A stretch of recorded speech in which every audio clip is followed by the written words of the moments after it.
இந்த அதிகாலை வேளையிலே அன்புடன் நான் அந்த நிகழ்ச்சி ஆண்டவராகிய இயேசு நாமத்திலே வாழ்த்தி வரவேற்கிறேன். ஹல்லேலூயா. கர்த்தர் நல்லவர், அவர் கிருபை என்றும் உள்ளது.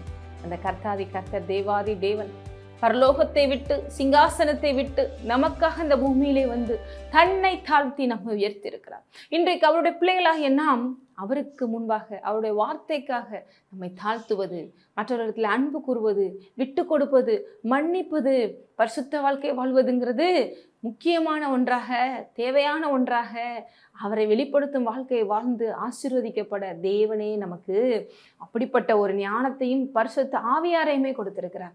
அப்போ இங்கே பாருங்க, இன்னைக்கு பார்க்க போகிற வசனத்துக்கு முன்பாக 1 பேதுருவில் நமக்கு 4ஆம் அதிகாரத்தில் சில வசனங்கள் பார்க்க போகிறோம். அதுக்கு 3ஆம் அதிகாரத்தில் பார்த்தீங்கன்னா இங்கே எப்படி மனைவிகள் இருக்கணும், எப்படி வேலைக்காரர்கள் இப்போ இருக்கணும், எப்படி ஒருத்தவங்களுக்கு ஒருத்தவங்க விட்டு கொடுக்கணும், ஒருத்தவங்களுக்கு ஒருத்தவங்களை நேசிக்கணும், ஒருத்தவங்க ஹானர் பண்ணணும் அப்படின்னு அநேக விஷயங்களை வந்து இங்கே பேதுரு சொல்லிக்கிட்டு வரும்போது தேவாதி தேவனே நமக்காக, பாவிகளாகிய நமக்காக தன்னை இவ்வளோ தூரம் தாழ்த்துறாரு. இந்த உலகத்தில் பாருங்கள், சில நேரங்கள் இந்த மாதிரி விஷயங்கள்லாம் செய்யும்போது நம்ம கஷ்டமாக இருக்கும். நம்மளை யாரும் புரிஞ்சுக்கிற மாட்டேங்கிறாங்களே, நம்மளை யாரும் அங்கீகரிக்க மாட்டேங்கிறாங்களே, எவ்வளோ அநியாயம் பண்ணுற அக்கிரமம் பண்ணுறவெல்லாம் நல்லா இருக்கிற மாதிரி இருக்கே.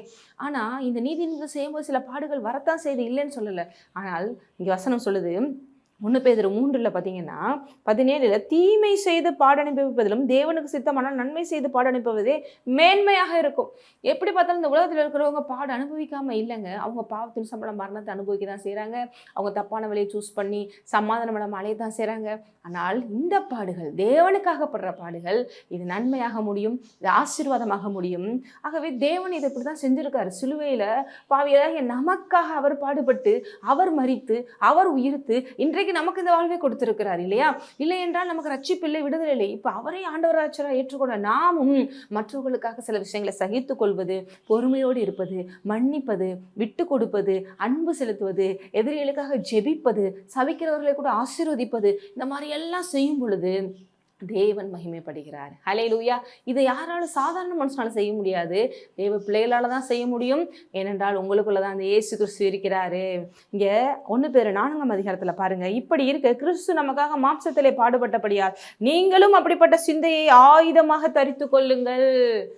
ஒரு ஆர்மர் ஆஃப் காட், தேவனுடைய போராயுதங்களை போட்டுக்கொண்டு ஒரு யுத்த காலத்தில் நின்று எப்படி பிசாசை வீழ்த்தணும்னு சொல்லி வேதம் நமக்கு சொல்லிக் கொடுக்குது. இந்த இடத்துல தேவனுடைய வாரியர்ஸாக, தேவனுடைய சார்பிலே அவரை போல நாமும் இந்த உலகத்திலே இந்த அன்பின் ஆயுதத்தை தரித்து கொண்டு மற்றவர்களுக்கு மன்னிப்பு கொடுக்க, மற்றவர்களை ஆசீர்வதிக்க, மற்றவர்களை தேவனுடைய கொண்டு வர, சகித்து கொள்ள, பொறுமையாக இருக்க, இப்படி தேவனுக்காக பரிசுத்தமான வாழ்வுக்காக நீதி நிமித்தம் வருகிற பாடுகளை எல்லாம் சகித்து கொண்டு மற்றவருடைய நலனுக்காக நம்மை தாழ்த்த விட்டு கொடுக்க, நம்ம கிறிஸ்துவை போல இருக்க வேண்டும்.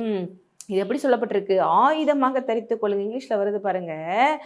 Since Christ, though innocent, suffered in his flesh for you, now you also must be prepared a soldier, having the same mindset, for whoever has died in his body is done with sin. தேவனை போல நாமும் ஒரு சோல்ஜராக, அவர் இந்த உலகத்தில் பாருங்க நமக்காக சேவையாற்ற வந்தார். இன்றைக்கு அவருக்காக சேவையாற்றும்படி அவரே நமக்குள்ள இருந்து செயல்படுகிறார். இங்கே போட்டிருக்கு, ஏனென்றால் மாம்சத்தில் பாடுபடுகிறவன் இனி மாம்சத்தில் இருக்கும் காலம் வரைக்கும் மனுஷருடைய இச்சைகளின்படி பிழைக்காமல் தேவன் சித்தத்தின்படி பிழைக்கத்தக்கதாய் பாவங்களை விட்டோய்ந்திருப்பான்.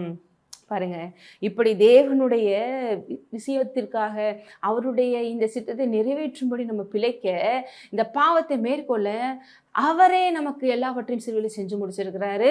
நம்ம இயேசு கிறிஸ்துவின் ரத்தத்தினால அவருடைய அந்த பாவத்தை அவர் சுமந்து தீர்த்ததை விசுவாசித்ததுனால நாம் பாவத்திலிருந்து விடுதலையாக்கப்பட்டிருக்கிறோம், அவருடைய சிலுவையில் அறையப்பட்டிருக்கிறோம், அவருடைய மரித்திருக்கிறோம், அவருடைய உயிர்த்திருக்கிறோம். ஆகவே நமக்குள்ளே இருந்த அந்த இயேசு கிறிஸ்துவனுடைய பலத்தினாலே இதை செய்ய முடியும்.